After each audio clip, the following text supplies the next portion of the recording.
You're listening to the Jordan Lee Podcast.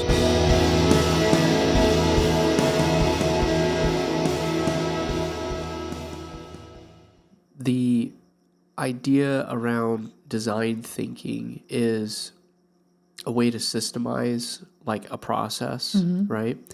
And the point of it is to think about how to build the thing, right? And so in the context of this, we're going to look at kind of 4 big buckets: clarify, ideate, develop, implement.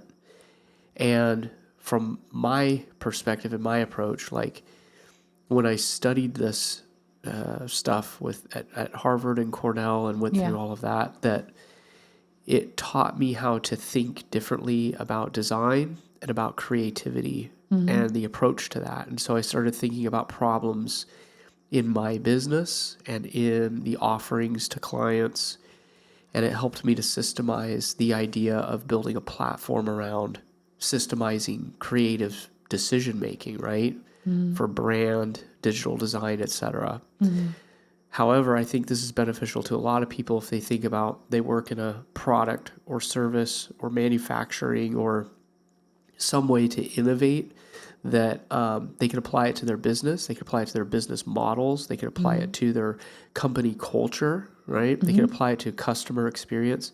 You can also apply it to your life too, right? So these phases of clarify, ideate, develop, and implement, they're big buckets, but inside of those 4 buckets, there's a lot of tools that design thinking teaches you how to use. Like I'll touch on a few of them that I like. But there's a big process. But the point is like it's a way to think about how to build something that's innovative, that solves for better efficiencies, better processes, innovative ideas, new approaches, instead of hoping for the light bulb to go off, instead of hoping for the magic moment to happen, right? Instead of hiring a bunch of creatives and put them in a room and say, go to work, like do your thing. Because I think that's how a lot of corporations view design, view creative.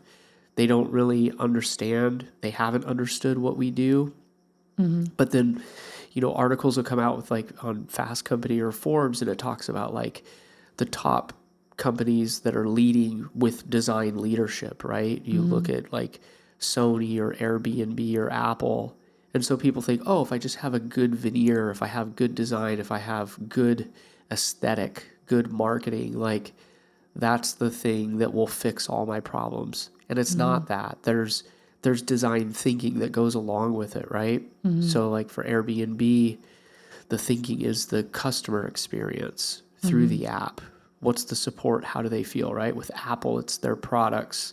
Sony, it's products, right? It's service oriented, right? Like, so these 4 buckets really tackle how to kind of look at design thinking and why is it valuable and where it can be applied everywhere.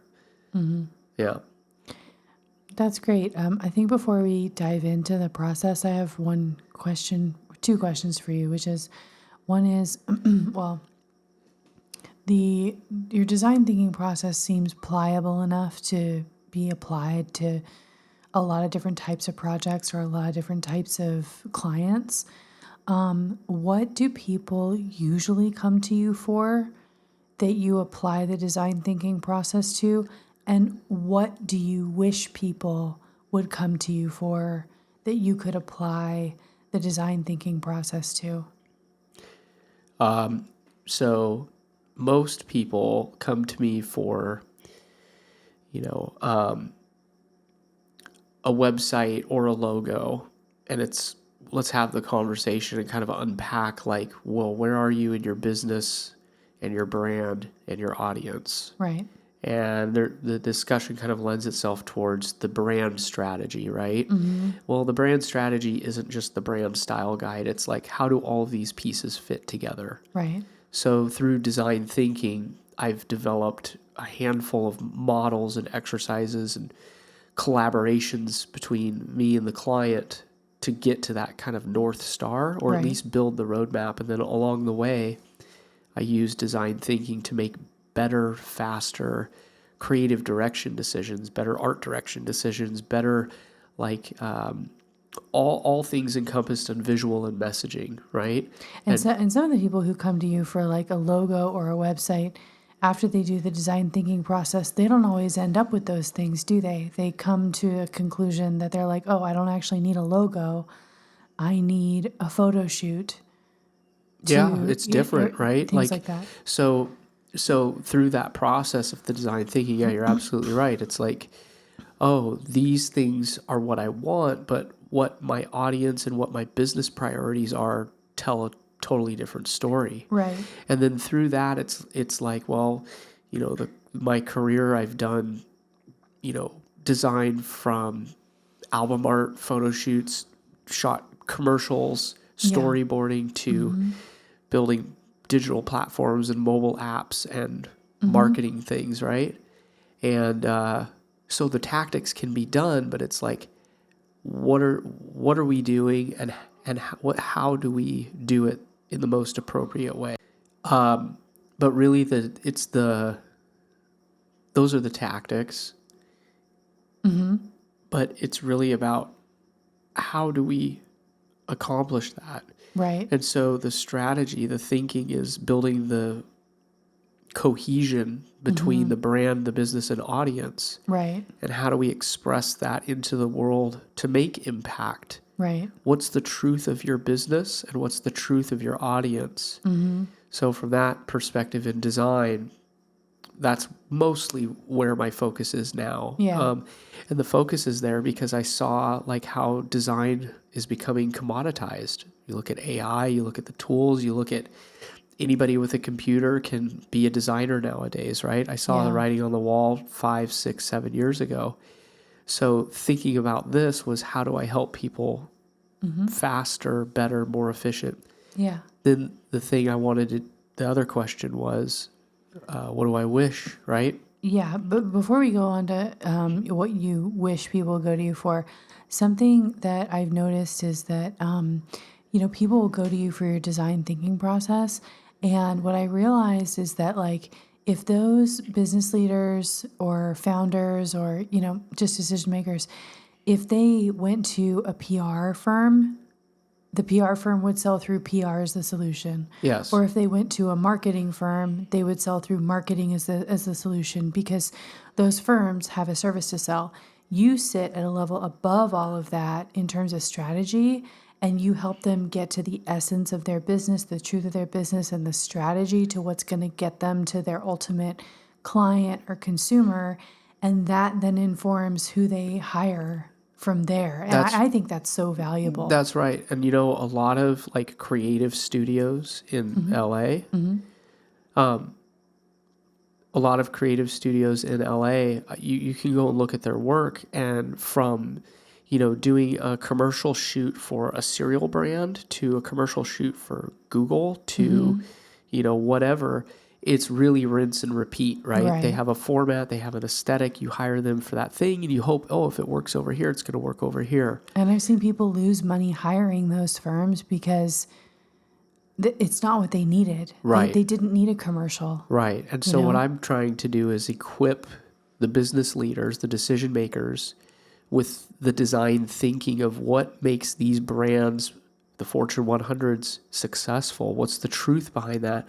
What is the truth of who you are before you go and hire somebody that's going to pitch you on the rinse and repeat model, right? The commodity of, the $500,000 budget, right, for something. Yeah. And so that's really where the focus is. And then from there we move into, well, you can hire us to execute, or you can go hire somebody else. But, design thinking, I think, plays an important role. I think there's there's designers out there who are aware of it.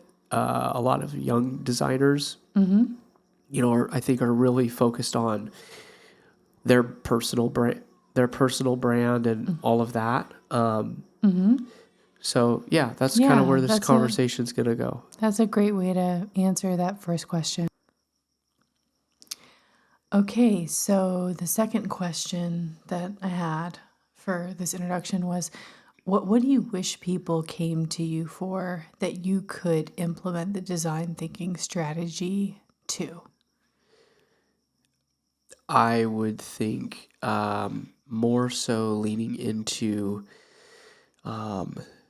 innovations in business. I think I've always loved the idea of working with kind of boring businesses, dying brick and mortar companies, and looking at how those can be thought of differently and innovated in ways around physical and digital experiences.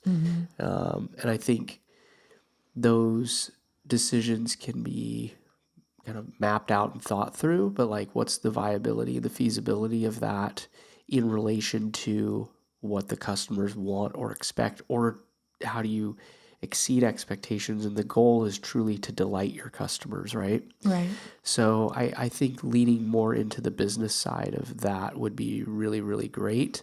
On the creative side of the thinking and all of that, like how do you work with people like Rick Rubin or Kanye West or Sigur Rós or Radiohead, etc. Like really important tastemakers that are they kind of do their own thing or do their Right. different thing, but like merging them in worlds that might feel unconventional and giving them the space to like create in new paradigms, you know?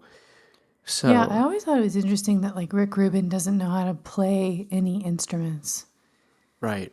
You know, like he's not a musician, but he I think exclusively works with musicians, and so, you know, he does something that brings out a genius in them that, you know, keeps them going back, and I just think that that dynamic has always been interesting. Yeah, so like, you know, just a spitballing here, but like, what if you collaborated with like Rick Rubin and some artist and, you know, did a full like audio experience inside the dying malls of America, right? And there's like this spatial audio, there's 3D audio like speakers out there now. Yeah. So then like people show up and maybe it's not even a focus on commerce, right? It's a day of or a week of some kind of experience that's a little bit different. So, you know, there's brands out there that maybe think less about the bottom dollar and the shareholders and more about like what's the experience that we could give to that could delight customers or customers that we don't have that we wish. You know, you think about J.C. Penney or Sears or Macy's or Nordstrom, right? Like there's there's things out there you can merge worlds of physical and digital and experiences, right? Like that Sigur Rós dinner, right, where they Right. it's the dinner curated with the Michelin star restaurant. At Vespertine in Los Angeles. Yeah, and amazing experience. And you know, you think about like people who are true artists in their craft and like bringing them into a space to help. It's less about like driving profits and more about like put the focus on the audience and the customer, right? And Which in theory is supposed to drive revenue and profits anyway, right? yeah, it's the long-term approach versus the short-term kind of marketing, advertising, put everything in everybody's face approach, right? Right. So, yeah, on the creative side, I think that would be really cool to do, like collaborate with people on a lot of things around possibilities, right? Right. So, you know, in between both of those is kind of what I would like to do more of. Yeah. Great.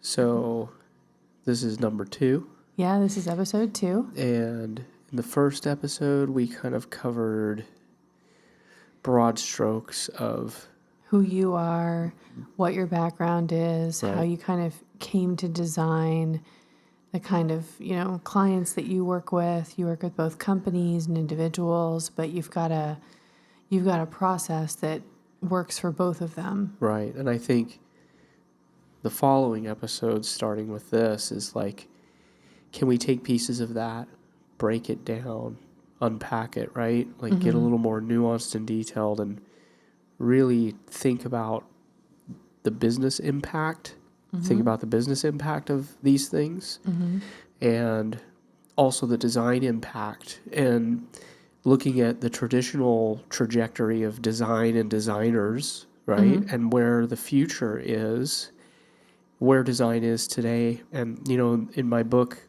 Metamodern Design, I talked about this quite a bit, where, design 10, 20 years ago is not like design of today. And design of today is not going to be, the same 10, 20 years from now in the future. It's going to, it evolves and changes, right? From the printing press to screen printing to, the digital era of the 90s and software to Web 2.0 to UX, UI design. Now we're looking at AI and the impacts of that, right, in our tools. And so part of that with this episode is really about design thinking. And part of the thing I want to unpack here is there's a difference between the practitioner of design and the thinking and the approach before that, right? They're separate, but they're one and the same kind of. So with this, I'd like to kind of look at design thinking from the work that I've sought years ago and studied, right? I studied this at Harvard and Cornell, and kind of paint the broad strokes, and we can get nuanced of like why design thinking is important, why it's important for business leaders, why it's important for designers, and why it's important for organizations to embrace this type of approach, right? So I that's kind of what I'd like to cover in this. Yeah, and I think before you kind of dive into the design thinking philosophy and what you studied, something that comes to mind is we've been together for 12 years, right? Yeah. So I feel like I saw a pretty marked difference in the way you approach design. There was like there was like your practice of design before you studied design thinking, and then after you studied design thinking. Like, I remember you gave yourself a challenge where you designed an image every day for like a year. Yeah. Yeah.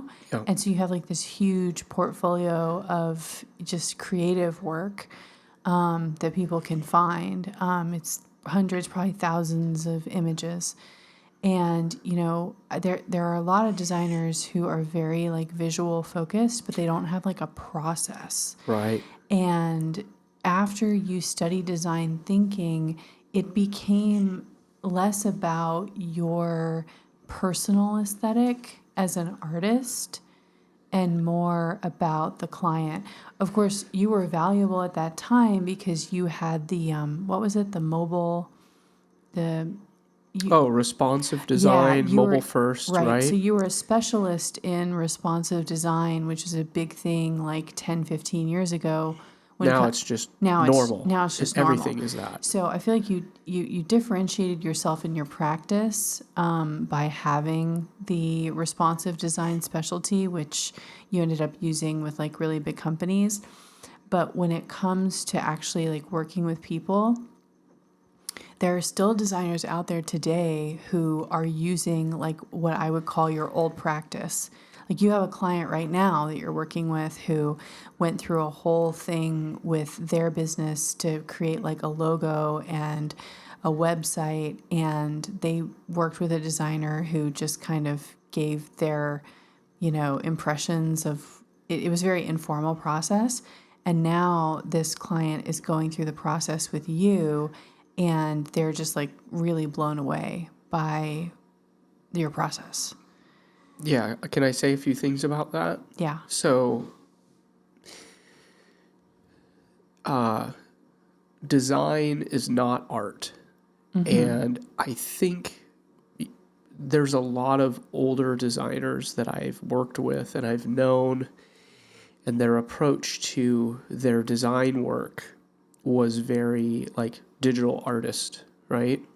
And they step into these careers as digital artists. And a lot of leadership, executives, business people, they're in the room. And so there's a lack of language around business when your approach to design is, I'm an artist with pixels. Right. And so their approach was, it feels a certain way, or, we want it to flow this way. They're using very subjective words, and business leaders and executives don't want that. They want solutions. So, the color of a button, is it working? Is it performing as intended? They don't care really how it feels. And there's a gap between, prior to that generation, we'll go back to like the 50s and 60s, right? Like we'll look at Paul Rand and Saul Bass. Like there was a need for aesthetic to create culture. And so it was very much celebrated. And it's also like kind of this thing of designers are just failed artists, right? It's like, well, I don't want to be a starving artist my whole life, so I might as well go get a job doing something creative visually, So a lot of like the older designers that I've worked with, like they have a background in like fine art, right? So their approach to design has always been this artistic gap to fill their need, but there's also this gap between them and the relationship with the business and the executives and the goals of the business, right? So working under that, it's like I was always kind of like, yeah, it's an outlet for art in the certain way, right? When I'm doing album art or shirt designs for bands, like there's that. But when you're looking at digital platforms or e-commerce, like it's art in a way, but it's the art of business in that way and in that sense. Yeah. So there's like a lot of psychology and, case studies and learnings and prototyping and user testing and focus groups that inform the thing. So you have to be able to remove yourself from the work in a way. Right. And I think because I had all these other side projects for years, like the clothing line, the artwork piece a day, shirts, other projects I've always done, that fuels like the artist side of me where I'm able to like subjectively step away from the work of what the client. So the current client that I have, they went through an experience and it was like, what I learned was, the other designer put their subjective opinion into the thing. And I've just learned over years, like, that's not the right approach. And so designers have to have the ability to separate art from design. They also have to be able to separate their own aesthetic from what the client needs. Right. And I'm going to kind of riff on this for a little bit before we get into it. But like, I can look at designers, I can look at just their work. And I'm dead serious about this, but I can tell you if a designer is based in Los Angeles or New York or the Midwest just by looking at their work. Wow. Very much so. I didn't know that. So like LA design has this very kind of rebellious aesthetic to it. LA has this very type-driven, almost a lean into nostalgia. And the Midwest has this very like everyman, local mom and pop aesthetic. Right. Hand-drawn stuff, Futura bold, you name it. But that's all the aesthetic veneer. And so we're slapping those things on top of companies and calling it the brand. Right. And what design thinking and brand strategy does is it goes a depth deeper to say, okay, your aesthetic is this, cool, you know how to use the software. But from a design thinking, brand strategy, archetype approach, does that serve the company or your client that you're working for the best? And so I think business leaders understanding this and designers understanding this, like they can build better brands, you know? I mean, you can look at like Portland, Oregon, Austin, Texas, Los Angeles, and you look at like the designers and the branding that comes out of that, there's an ethos to it, right? And I'm not saying it's right or wrong, but when you look at design thinking, you look at brand strategy, and you look at archetypes and like the creative direction, you kind of step back and say, like, is that the right approach? You know, I'm not sure about that, right? Yeah, like that's cool for like, you know, a motorcycle lifestyle brand. But for a laundromat localized in Austin, Texas, like, I'm not sure that makes sense. Right. So I don't know, I kind of riffed on what you were saying a little bit, but, with design thinking, can we kind of get into that? Yeah.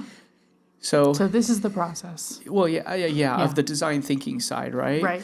So there's design thinking is a framework to systemize models. It comes from kind of the engineering side of this type of work. But if you apply the design thinking to creative, which is where I am now, and what it's done for me is it's allowed me to organize my creative thoughts because I have all these nonlinear ideas and thoughts and write them down. I'll get to them later, da da da da da. But what this does is allows me to organize it, but it also helps to organize it for the client and the project, right? And so in big projects, we always have a project manager, Right. but they don't have a design background. Maybe if you're lucky, they do. They have a business background. So their focus is on, is this meeting the business goals? And then they'll infuse their design critiques, right? And then you get on a call and it turns into design by committee and you get half of what you envisioned at the get-go. But I think with the design thinking process, whether you're working in a big organization or you are, by yourself or you're running an agency, it's a way to take everybody through the journey and everybody starts thinking about design differently, starts valuing it differently. I think that's been a huge hang up at the work that I've done at bigger clients, corporate jobs, because there's always, like I said, there's always that gap of designers are like digital fine artists. And there's always the how do you justify the budget? How do you justify the value, right? McKinsey Design Index had done a great job of that. But with design thinking and taking everyone along for the process, I believe that everybody's creative and everybody can be a designer. I think accountants can design their business models. I think entrepreneurs are definitely super creative. And everybody's a designer in their own right. Right. Who is this for? This, can you give some examples of the roles that people hold where they partner with you in this design thinking process to end up with an end product? Yeah, I think it's, at the top level, it would be, executives, directors, leadership decision makers, owners of companies, founders, right? Yeah. Because if they have a grip on this, they don't need to know the nuances of how do I use software or how do I build this thing. Right. But to be at the foundational level of a new company or new brand or new product or platform, those are the people who come along for the ride.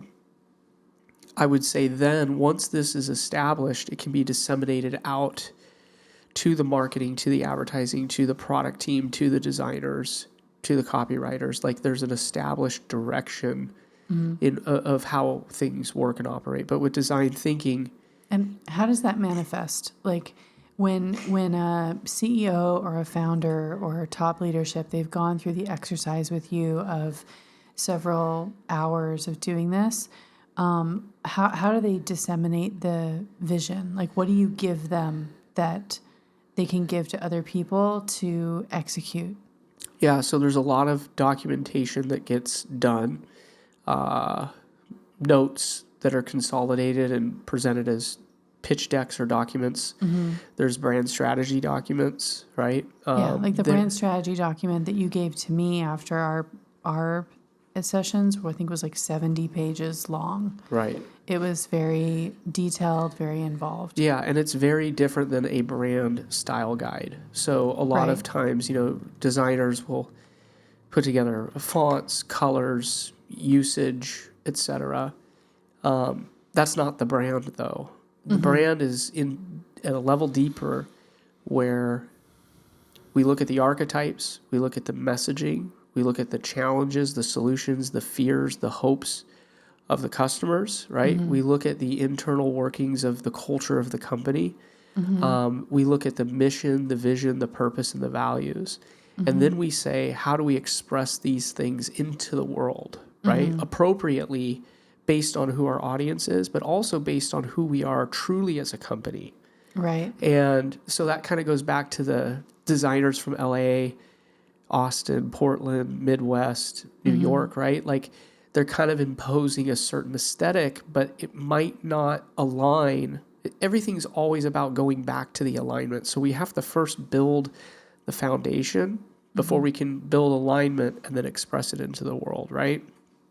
So with design thinking work, you know, it's really a process for designers and business leaders to think about these macro problems, right, at this kind of basic level, and then work through this. So this is, aside from the brand, this is like, you know, work that can be done in a retail scenario. It can be done in like healthcare, right? The experience of, you know, we just had a baby, right? So like the experience of someone showing up to the hospital to go into labor, how they're treated, what their experiences is in labor, during labor, through labor, after labor, right? You know, the experience at a bank, right? The experience of using an online platform for social media, or it is that deeper process than just the brand that's kind of infused inside of that, right? So the 4 kind of phases to think about design thinking, and then how do you innovate your company, right? So we could take very rudimentary or simple companies as examples, but we could just kind of go over the big 4, and then kind of talk about the nuances. But it's really clarify, ideate, develop, and implement, right?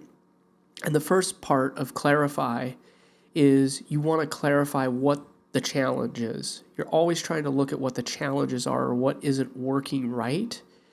And until you look at the problems and identify those problems, you can't think outside the box. And so the problems can be really looked at from many different angles, right? It might be revenue, it might be the journey of a customer, or the journey of multiple customers, or something's not efficient, right? And then from there, when you identify one single problem, then you move into kind of the ideate phase, right?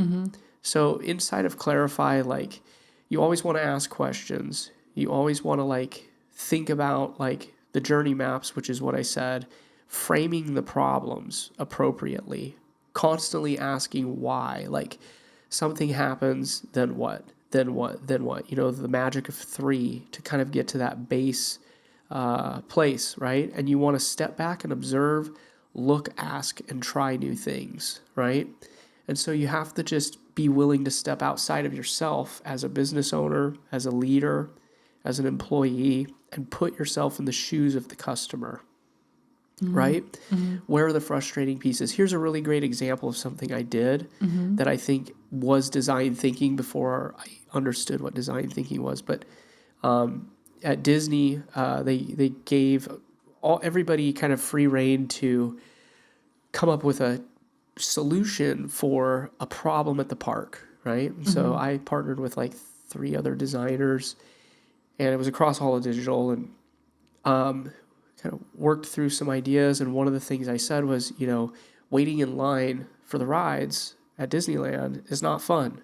How can we improve that, right? So we kind of went back and forth. We threw out a bunch of other ideas. One guy said, you know, can we kind of turn nostalgia into like Main Street? So you hold your phone up and like AR, augmented reality, and it turns back into like 1965, right? Yeah. But we thought, let's focus on the waiting in line, because it's across everything.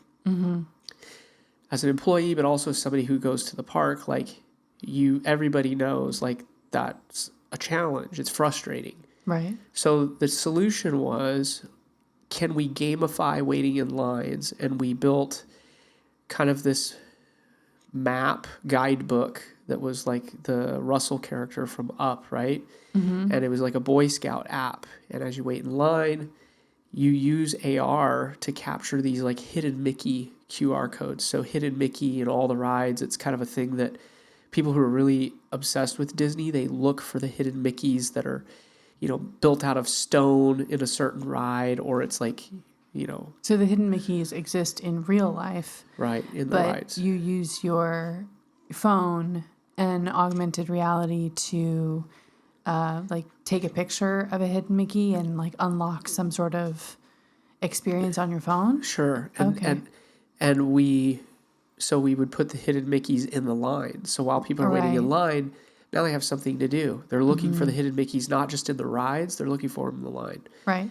So you would capture and you go to all these, and once you accomplish all of the hidden Mickeys in a certain land, right? You would unlock a little Boy Scout badge. And once you collect all the lands and all the rides, you get all your badges. Right. You get a special edition Boy Scout Mickey ear hat with the thing, right? Right. So we did this and we pitched it to like the Imagineers and, leadership and all of that. They were just like, this is awesome. This is so cool, right? What are Imagineers, by the way? Just a footnote.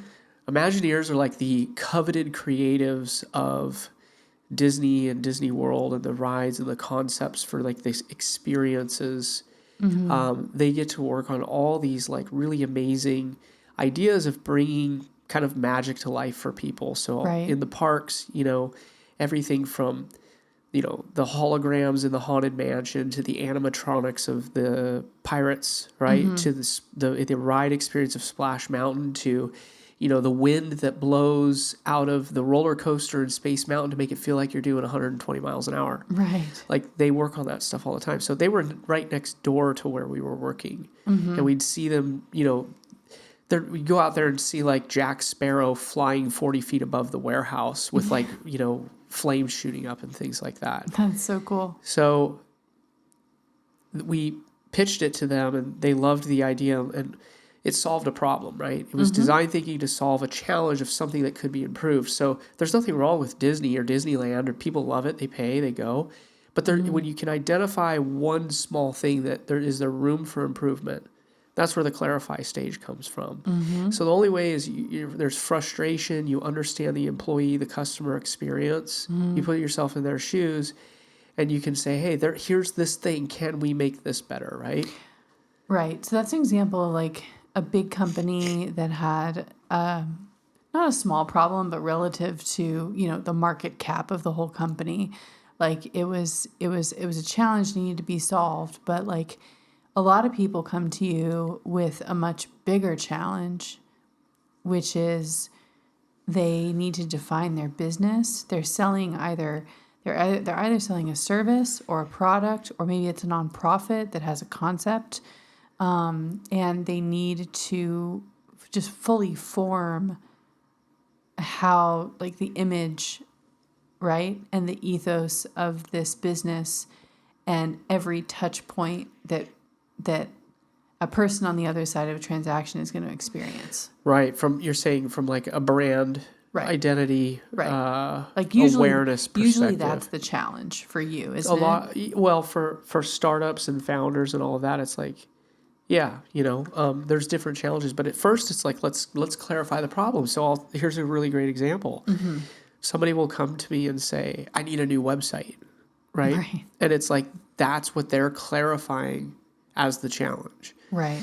But as we kind of talk and have discussions, now the website is, well, who are we serving? Who is it for? Right. And what is the goal of the website, right? And what's your goal as a business owner? Right. And so a lot of times the website may turn into a brand redesign or development or strategy. Or a lot of times the website may turn into, you need a really amazing like set of PowerPoint decks to go pitch to investors. Right. It's very different. Or a website that is password protected, right? And it's built for a specific audience. So a lot of times people think that a website or a social media team or a new logo is going to solve the problems. That's how they're clarifying it. But as we unpack through the process and talk through and look, ask, try, and kind of unpack these journey maps in conversation, it's clear to them, it's clear to me that like, hey, maybe there's another path forward here, right? And so then we kind of ideate on this, right? Well, Right. so the ideation, I think, is really the collaborative place where I work with clients in my process. We look at the business, the brand, and the audience, right? Right. And so kind of moving into that ideation kind of phase, like there's tools that can be used. There's a lot of tools. I have a process and a framework. There's prototyping, there's, Now we're in phase 2. So phase 1 was clarify, yeah. and phase 2 is ideate. Yeah, so in phase 2, right, we move into ideation, and I think it needs to be super collaborative. Like, ideation is anything from drawing on paper and napkins, coming up with ideas. How quickly can you just get the ideas out, and where are you drawing these ideas from, right? Right. So we've identified the problem, the challenges. Now, where do we draw the inspiration or the ideas from? I love the approach of alternate worlds. Like, I love that thinking model. So an example is, how do we solve a problem in senior healthcare, right? And one example is like, well, could somebody build something that's like an Uber or Lyft for at-home nursing, right? So somebody could just call and they would show up at their house, right? We're borrowing from alternate worlds to come up with solutions. In business and brand, like, we want to unpack kind of the problem story, and we want to unpack how do we ideate quickly. So I'm saying like prototyping is a really good way in digital platforms. In brand, what I do is unpack the direction of who the brand is, what are the brand attributes, and then build stylescapes creatively and present those back, right? And instead of going through rounds and rounds and rounds of design, or me imposing my belief or my aesthetic onto the client, it's really about, I've asked all of these questions and I've used all of that information to reflect back to them what I think it means, So an example is like, I want my brand to feel very luxurious, or I want my brand to feel cutting edge and innovative. Well, those are very different directions, right? But we can take different pieces of the brand culture, the impact that you have, the differentiators. When we work through that stuff and then we pull out keywords to use as kind of the creative direction there, right? So there's a lot of collaboration inside of that ideate phase, and it can go very quickly, or it can go very, not as fast, but it takes time. I think it's a really important part. An old example that I think about is like Paul Rand would like sit down in a meeting. He's an old designer from the 60s, 70s. He's done so many amazing things, right? Huge influence on like identity and graphic design and all that. But he would sit down and have a meeting, and he'd draw a logo idea on a napkin over lunch and slide it across the table, and the person would be like, that's amazing, that's great. And he, it took him 2 minutes, and he's like, that's $100,000. They're like, well, why does it cost so much? It's like, well, it's took me 2 minutes, but it's 20 years of experience, right? Right. So in the ideation phase, sometimes it can go very fast, right? And sometimes it takes a little bit of research and thinking and collaboration and right? Right. I don't know how much we want to get into the details of all of that, the process and different things, but we could go on to like kind of the next phase or Well, I think clarify is pretty clear. It's defining, what the win is for the business owner, and like what, or the, the leadership, and figuring out what's most important, what deliverables are actually going to get them there.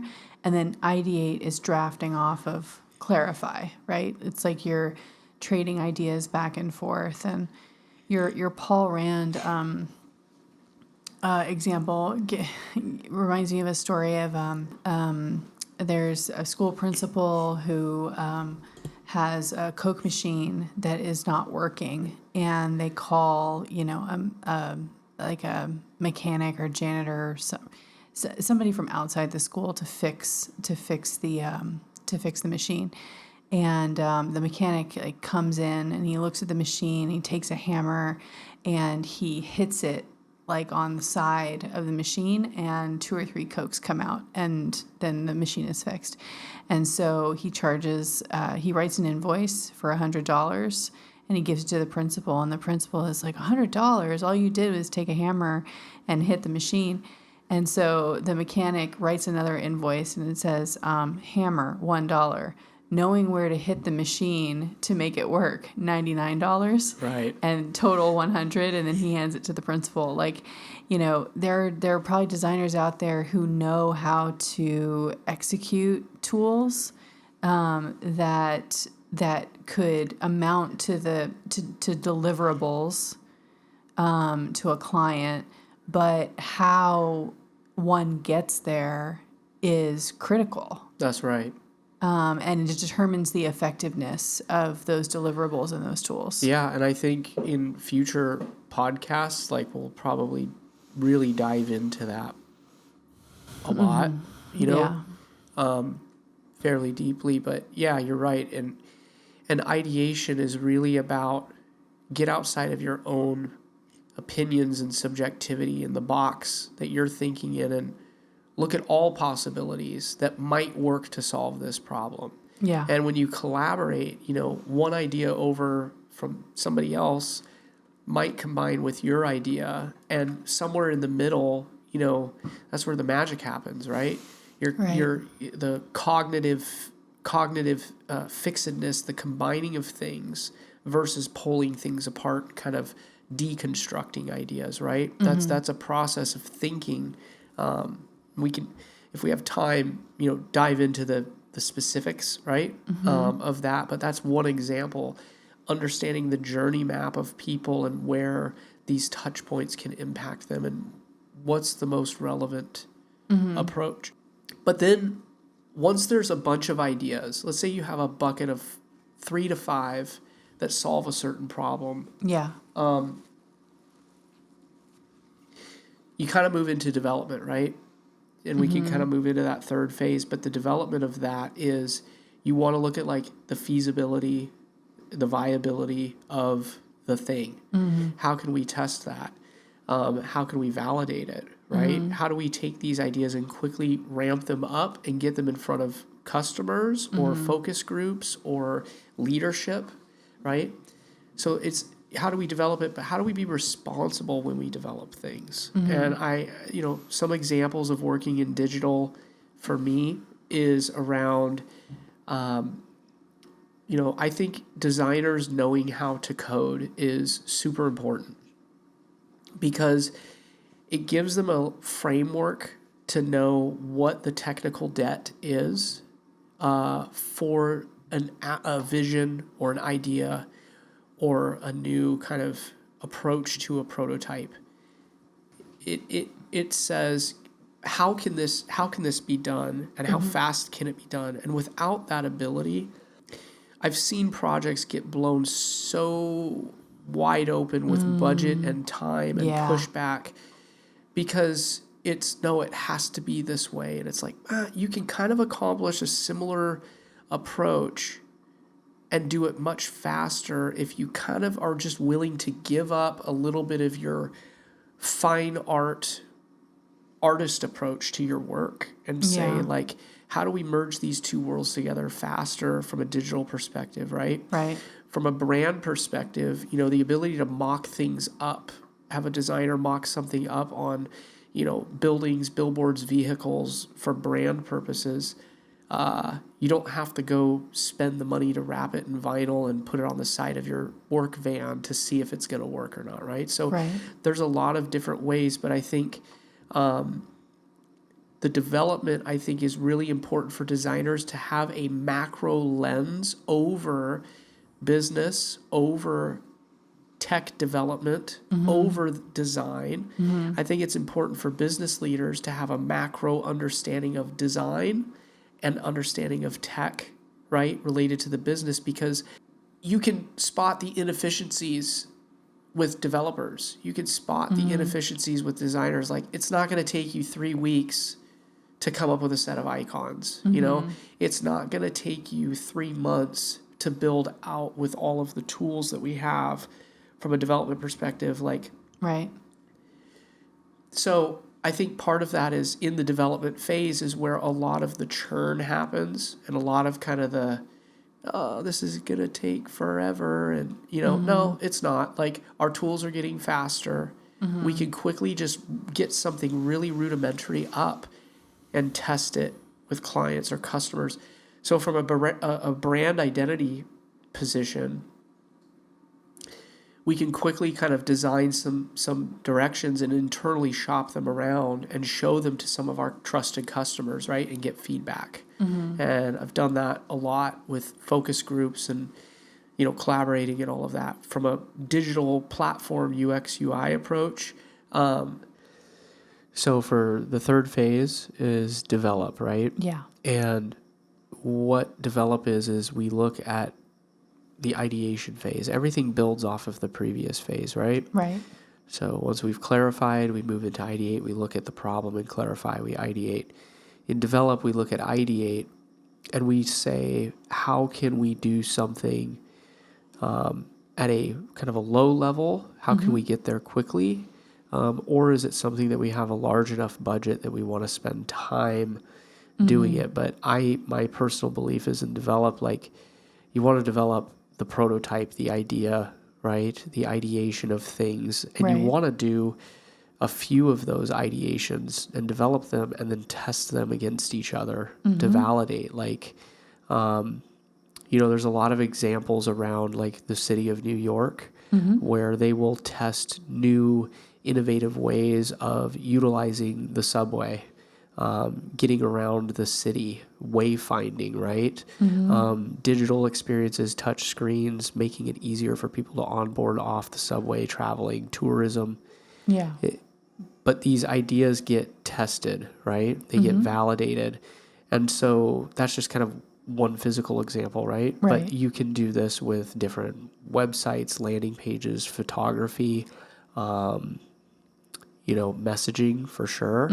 So in develop, like, you're kind of developing against the ideas that you came up with. Right. And then you kind of lean in deeper onto that and suss that out, flush it out, right? Go that direction, which leads you into the next phase, right? Right. So then the next phase would be to implement. Implementing is kind of putting things into production mode, right? Right. Building the thing, building the actual thing, doubling down on your findings, doubling down on your thinking, your ideations, your prototyping. And, you know, I say across all of that, like, I can think of at least 10 or 20 different tools that you can utilize in each of those phases. But really every step is to kind of organize your thinking, creating space to clarify the problem, creating space to be creative, free-flowing, collaborative, and then having the space to really, like, kind of build and engineer the idea, and then implementing is kind of putting it into that final production mode. Well, before we go to implement, can you talk about develop and give like a practical example of, you could make it up or you could use like a past client.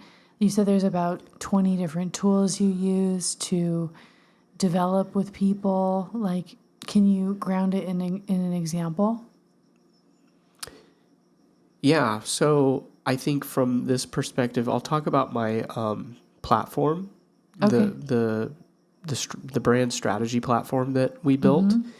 It was, the clarify was, there's a problem of discovery process takes too long, and a lot of the gap between the discovery phase and getting the client to the place where they see where their creative should go or could go to impact the audience. There's a massive gap. There's massive budget, like most inefficiencies, right? And a lot of people should have the resources and information available to them the way that Fortune 100 brands spend millions of dollars on this stuff, right? So the ideation was, could a platform be available that could massively speed this up with creative data and decision making. So the develop phase of that was, how can I quickly build something that is usable and testable, and I can use it as a tool for myself with my clients, right? And it will be available and rolled out. My clients have access to it. But the development was, this is a complex algorithm, and there's a lot of data that I've had saved over 15, 20 years of experience getting this to work, right? So the development was me building out the first idea and then partnering with a developer, right? A couple engineers, a couple of them kicking the ideas around, how do we do this thing?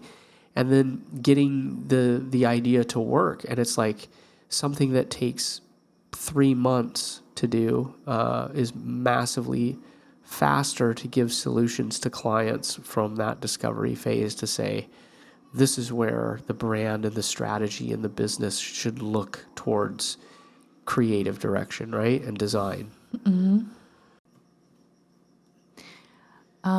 Great. So thanks for explaining the development phase. Do you think you could ground it in an example with a client, either a made up example or just one from the past?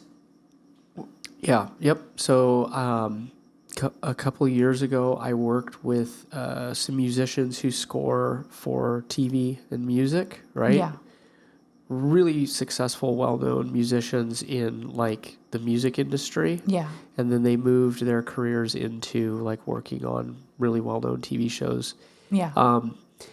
And we reimagined the brand, right? And so through this process, the collaboration of kind of unpacking who they are as people, what they envision, what their mission is, what their brand has represented and where they want to go, who their audience is, right? Their audience used to be crowds of people, in stadiums, huge shows.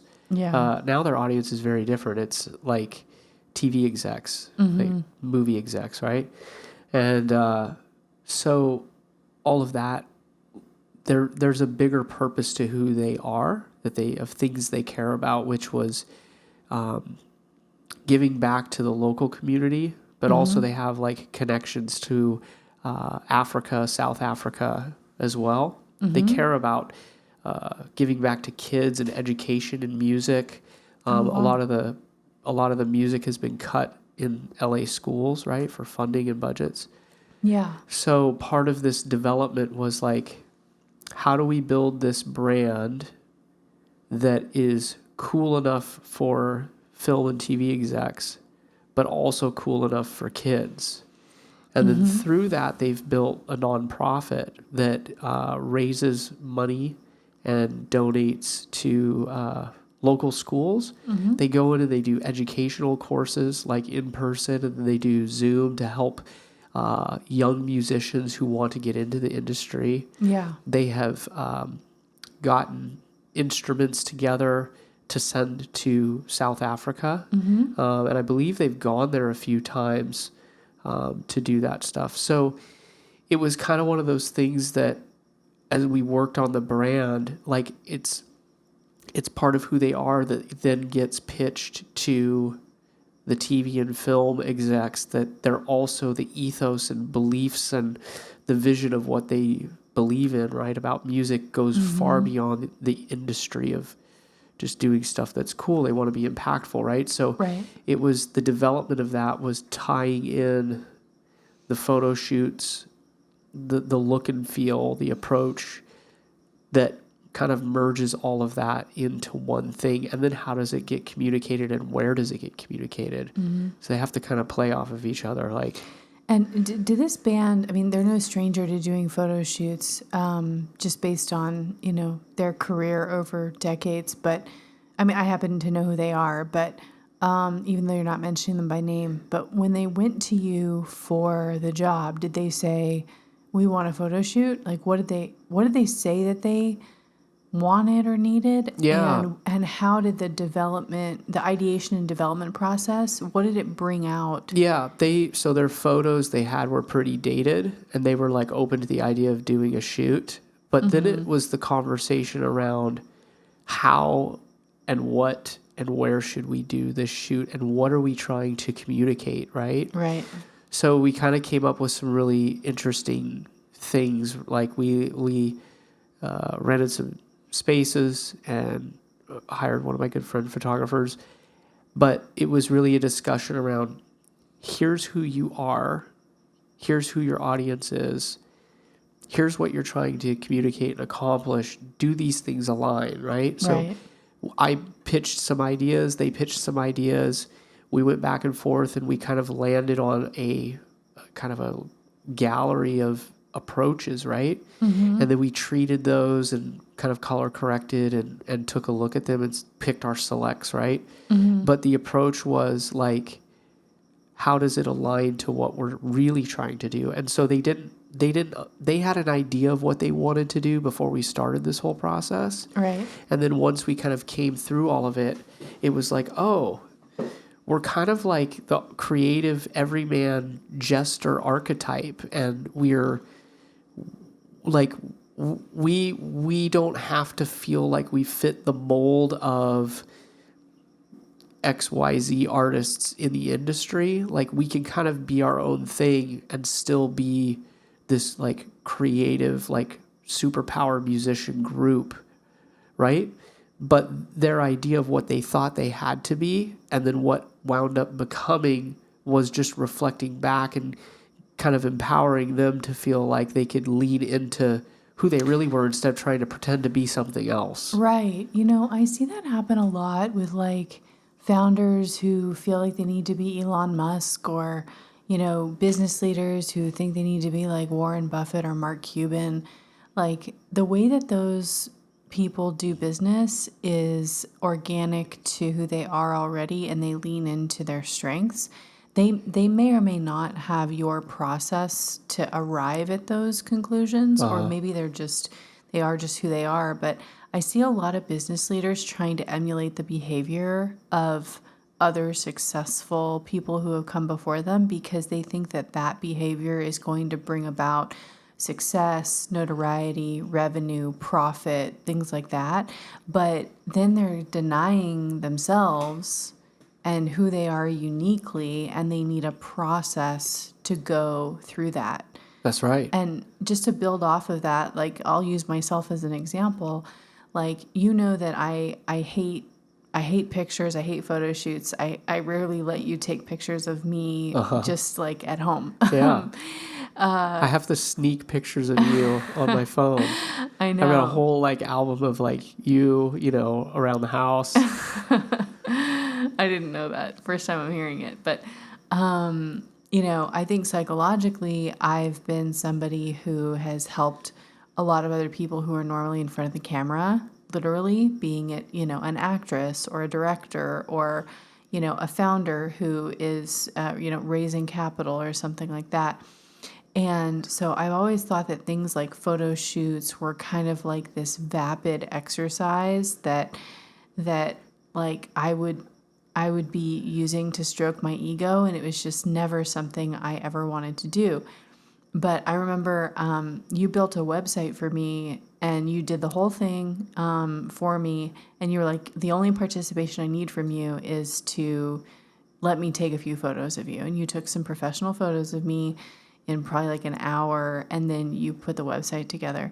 And I have to say that, like, when I am going about my normal course of business and I'm talking to people, I feel like I can tell whether they've read my LinkedIn profile, or they've seen my Madre website, which you designed, or my personal website, which you also designed. And I also feel like I get treated differently based on what source they used to get to know me before we ever have our first phone call or our first meeting. It's really interesting. Yeah. And I think about all the interesting people who sit behind laptops, who do really important work, and they can't get past the idea of being the face of a business or the face of an organization. And there's a multiplier effect, I feel, of your work, which is, you do the really deep work with people to figure out what their personal brand is as a person or their company brand. But then, putting up a website is like putting up a billboard that a lot of people see. And you want to be able to really methodically go through the steps of figuring out how that billboard should look and what it should be saying. Yeah, I mean, it's a signal, right? It's Right. it's one signal. Right? Right. All tactics are signals into the ether of whatever it is we're doing in the world of social media today, right? Right. It's a signal, and I think a lot of people who feel like they're at a point where they have to step into the limelight or being the face of something. Mm-hmm.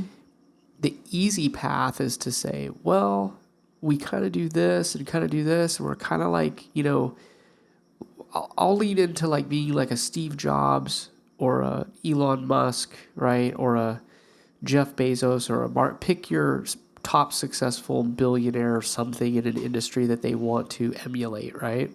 Yeah. And I think that my work kind of came out of working through that in past brand work, where the approach sometimes was the marketing and advertising is make it feel like Apple, Right. right? Mm-hmm. Well, and then if it doesn't work, the design gets blamed, right? Right. But that's not why it's not working. It's not working because you're not sitting at the bedrock of truth of what you actually are, Right. right? If your company culture and your organization is very casual, free-loving, and everyone likes to have a lot of fun, it makes zero sense to try to put out an aesthetic that is very Apple-esque. Mm-hmm. There's an alignment issue. Yeah. And so my work in design for a long time, it was like it takes a long time to get over these hurdles. Mm-hmm. It takes a long time to herd a cat. It takes a long time to get everyone on the same page. And so it was like, how can I build something to get us there quicker, right? Or how can I bring all the stakeholders and decision makers where it's a top down instead of a middle out approach to creative direction and design and brand. And the second thing I will say is my undergrad was in PR, Mm-hmm. and I realized like I didn't like PR because I felt like PR was not being, it was not that it was lying, but it just was kind of just showing the really promising sides of things, but not like it's trying to be something that maybe it's not, Right. Yeah. So PR and communications was really kind of like, I didn't really care for that, right? And I wanted to kind of focus on the design side and build things and all of that.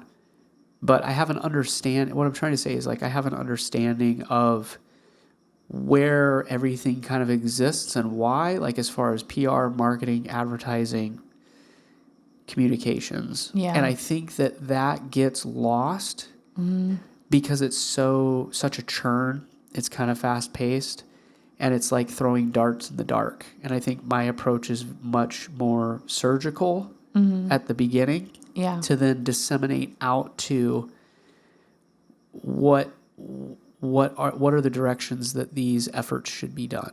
Right. Yeah. Yeah. What you're talking about makes me think of an analogy. If you don't like it, you can edit it out. But I remember my dad, was a business owner for 30 or 40 years, and he would advertise in Texas Monthly almost every month. And I asked him one time, I was like, why do you market in Texas Monthly?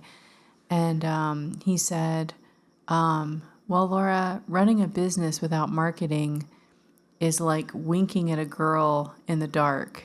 You know you're doing it, but nobody else does. And, in thinking about like business owners trying to emulate other people and not finding their true self, I feel like you could take that analogy a step further and say like, if you're hitting on a girl, what occurs to you? Do you say to yourself, what would Warren Buffett say to this girl, or what would Elon Musk say to this girl? No, you think like, what do I want to say? Right. Well, to this person. Have you remember the movie A Beautiful Mind? Yeah. Okay. There's a scene in that movie where Russell Crowe, right? Yeah. He's sitting there with a couple of his buddies and like 4 girls walk in. Remember that scene? Kind of. Okay. Well, there's 4 girls that walk in and all the guys are kind of ogling, like, is that the right word? Oh, yeah. Ogling? I don't know if it's ogling or ogling. I never use it. So. They're looking at like the 1 or 2 of them, right? And Russell Crowe's sitting there and like he's calculating out. And he's like, no, you don't pick that one. You pick the friend on the far end because of X, Y, and Z, right? He's like, my probability of being successful is to buy her a drink because it'll make the others jealous. The pretty one will get upset. And like, I have a better chance of getting a date with her than all of the, right? Yeah. So it's like winking at a girl in the dark, but it's like, maybe you're picking the wrong girl to wink at. Yeah, that's true. You know, maybe. Yeah. Yeah.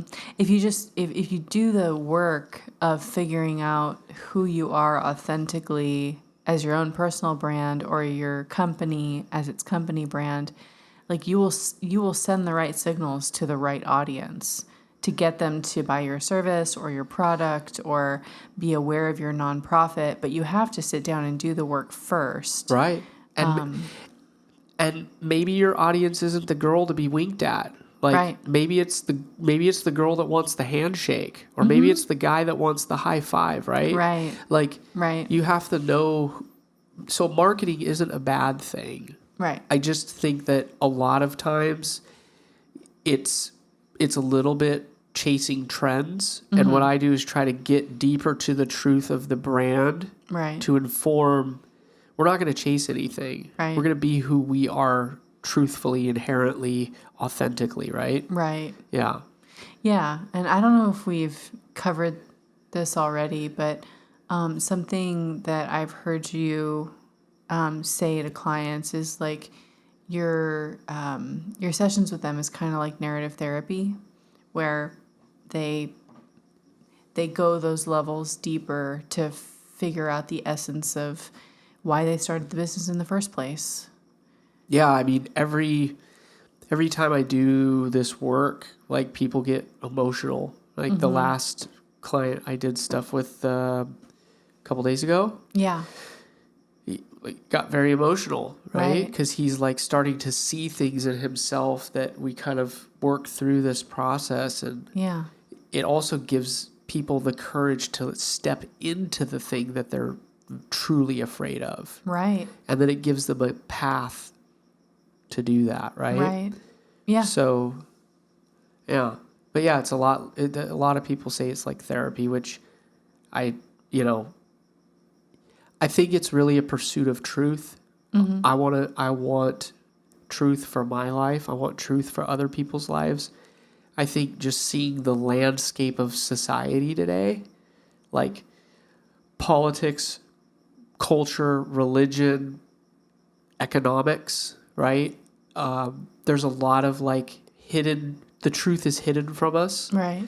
And so I want to help people succeed and not feel like they have to be another, the man behind the curtain. Yeah. Yeah. Right. Right. So develop and then implement. I mean, implement is basically execution, right? Like, and it's something I haven't heard you talk about is you have alignment in between each phase. Can you talk about alignment a little bit? Yeah, there's 2 kind of tenets in there that like I always hold true to is alignment and then like a scaffold approach to everything. So like alignment is we always want to align back to everything that we've previously done. Mm-hmm. Did I say that right? Yeah. So, we develop things and we look at them and we compare them and we test them and then we choose what's the right thing. And then we implement off of that, right? Right.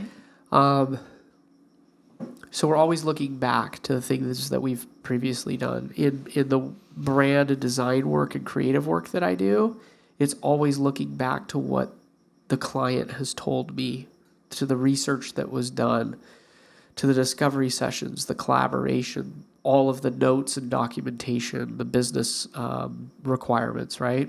Mm-hmm. So it's not just, I feel great about this color and this font. There's like a lot of thought to that.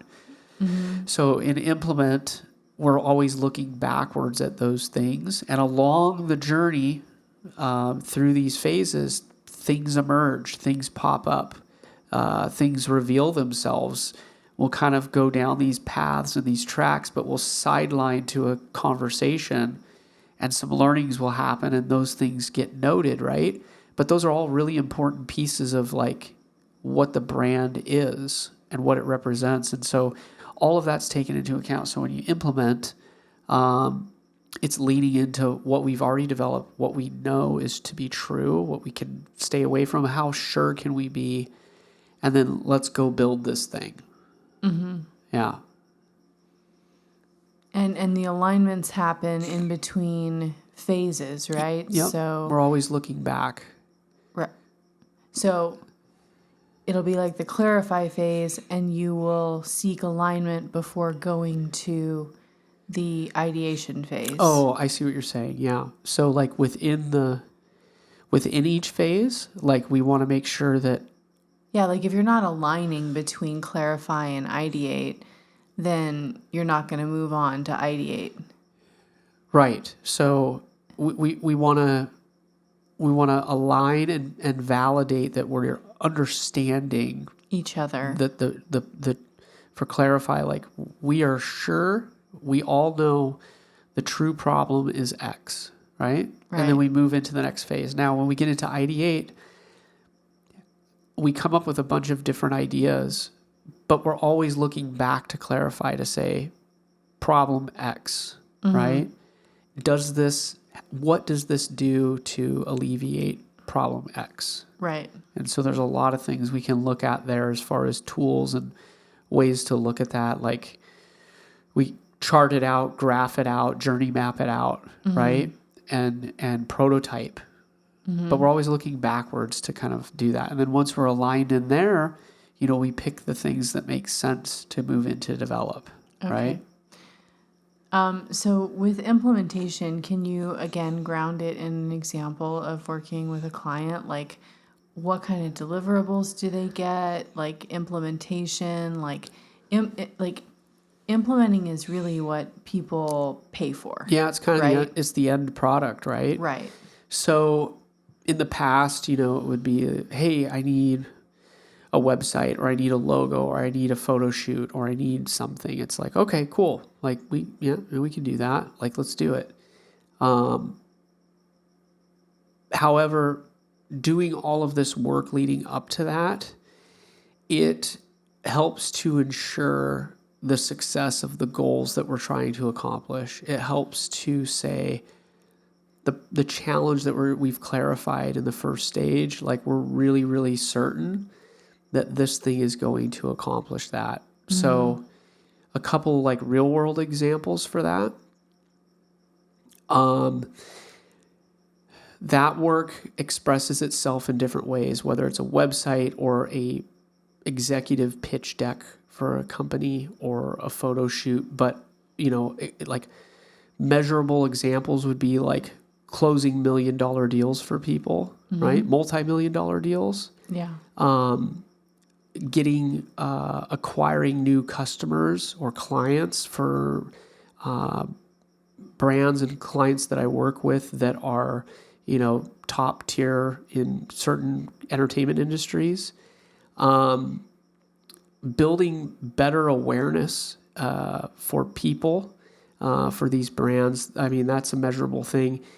I would say also, like, even the exercise we did where we put that brand strategy together for that TV show pitch, and like on the first pitch, it was like basically greenlit, right? Like Right. they were very excited. So it's really about how do we build to accomplish a goal and reach success in the implement phase. And so when you look from implement, you look all the way back through the other phases, you can make better decisions about how do we want to create or build or construct or design this thing. And the odds are pretty good, right? And then it's a matter of how much money and time do you want to throw at that? You know, a $3,000 problem is much different than a $3 million problem, Right. right? So how big is the problem? And then what are we doing in the design thinking process to fix that problem? Right. So, I mean, I want to solve big problems.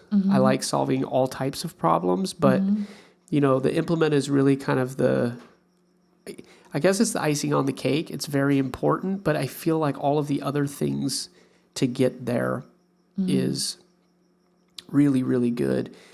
I think a lot of times designers in the world, like they lean into like mood boards and their preference and what's cool and kind of have their bucket of like aesthetics and things. And then they pitch like, hey, this is my style. You know, this is what I think is working in the world. This is the trend, design trends and all of that. And, you know, they have their aesthetic, but like, I personally believe like the best designers are the ones who can do, like they can kind of be the utility player on a baseball team. Like they can play all positions. Yeah. You know, if you're going to hire some guy that just plays third base, like you're going to get third base like work, right? But you're really leaning on the designer's preference at that point. And so I think, you know, we could kind of end with this, but like, I think it's really important that business leaders and decision makers and stakeholders understand the value of design thinking and understand the process and to be willing to pay for that process. Because if you're going to hire creatives that don't really have a process, it should be a red flag, first off, because you're relying on subjectivity a lot, and you want to put your dollars at work and you want to make the right investment. So from an investment perspective, it's like, this sounds like it's a lot, but it moves fairly quickly, especially kind of the work that I've used this to develop my strategy work and design and brand, but it goes fairly quickly now. But you want to hire people that would do the due diligence and have some kind of process in place. For me, like I've learned, like it's irresponsible for me to not do this work and to just say, oh, I'll take this job on. Yeah, I can do that. I can do this. Like I won't touch anything without being able to go through some kind of process like this first and foremost. And so I think if business leaders want to make impact with their money and their investment and capital, with the vision and product or service or whatever they're doing, like you want to have kind of some creative processes in place. And, you know, I think it's doable. I mean, we can't just keep throwing money at problems. I mean, I've worked in situations like that where we have a lot of really big budgets and we're just going to throw everybody at it, and it's going to be designed by committee, and it's like 50% of what we thought it would be, right? So yeah, it's just something to be mindful of. And I think it just comes from a place of me that like I look at, as a business owner, I look at the work as if it were my own investment. I value like it's their time and their money as well. And you know, when you work with business owners or founders or startups or the stakeholders and decision makers, like that's valuable and important to them, versus people that are, you know, an employee or middle management or something like that. It's a different thing. So Yeah, and I think as, you know, a decision maker and business owner, or, you know, and I also work with a lot of people who are in those positions too. In the implementation phase, I really appreciate the brand guide that you give people at the end. We touched on that a little bit earlier in this episode, but I think it's worth circling back to it because it's a very extensive document that brings about colors, typeface, like all sorts of things where a business leader can give it to teams and delegate. Like they do the deep work with you for a few hours or a few days, and then they have a deliverable and they have this brand guide that's, really long to give to their teams and other people. And I think that's a great tool. Yeah, so just beyond like the deliverables, it's all of the strategic discovery work, all of the insights gathered, right? All of the research, how the expression of the brand persona and personality should exist in the world, right? It's all of the foundational elements that also get passed along. And so it allows alignment in the creative, and it allows consistency as it gets disseminated out to the entire organization. So, Yeah. yeah.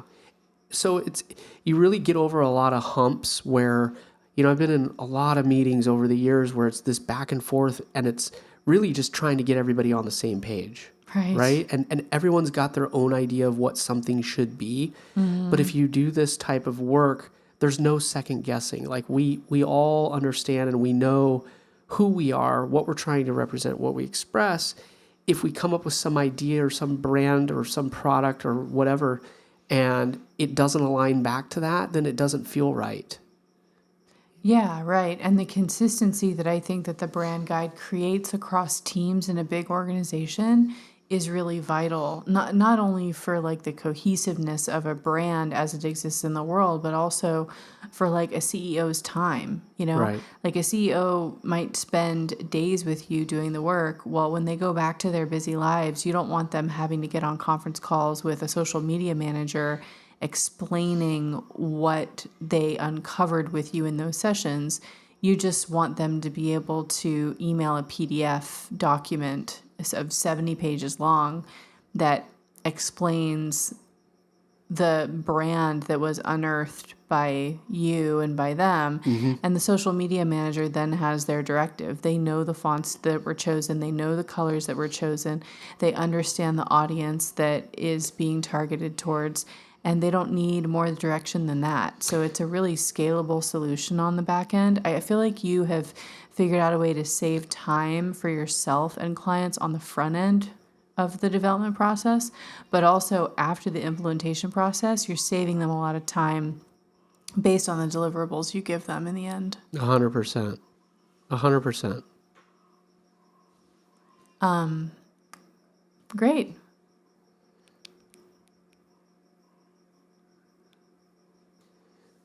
We'll let's wait for her to stop, and then we'll do a wrap up. Yeah. Okay. Should I fix a bottle for her? Yeah, but can we I'll edit some kind of wrap up thing Yeah. with everything that was said. So Sure. say like that was great. Like That was really great. I've seen you do this process with a lot of people, but I haven't heard you do like a deep dive of how you kind of came to this process and what motivated you to do it. So yeah, thanks for having the discussion. yeah. Yep. Can we try it again? Okay. Can I say something? Yeah.